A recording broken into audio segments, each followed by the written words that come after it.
30 साल पुराना tax slab हुआ वायरल। जाने कितनी कमाई पर देना पड़ता था टैक्स। देश में आईटीआर भरने की डेडलाइन खत्म हो चुकी है। इसी बीच सोशल मीडिया पर एक 30 साल पुराना इनकम टैक्स भरने का लेटर वायरल हो रहा है, जिसमें 1992 में इनकम टैक्स का स्लैब कितना था चलिए जानते हैं। देश में जितने भी लोग टैक्स पेयर्स हैं, उनके लिए 31 जुलाई टैक्स भरने की आखिरी तारीख है।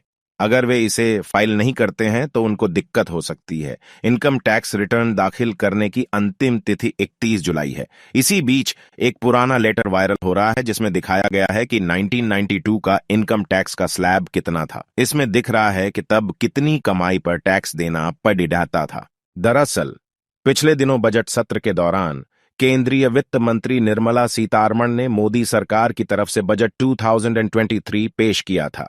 इसमें नया ऐलान करते हुए कहा गया था कि नए टैक्स रिजीम के तहत 7 लाख रुपए तक की इनकम पर रिबेट को बढ़ा दिया गया, यानी इस कमाई तक किसी को टैक्स नहीं देना पड़ेगा।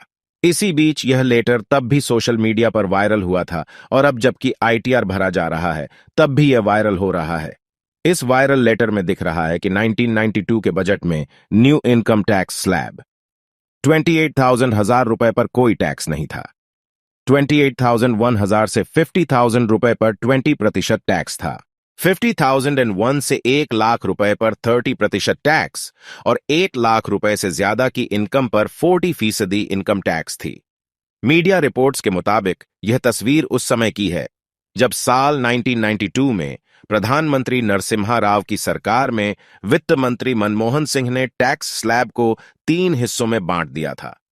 फिलहाल जैसे ही यह तस्वीर वायरल हुई, इस पर लोग प्रतिक्रिया देने लगे। कई लोग इसकी तुलना आज के बजट से करने लगे। एक व्यक्ति ने लिखा कि 30 साल के अंदर ही जमीन आसमान का फर्क नजर आ रहा है।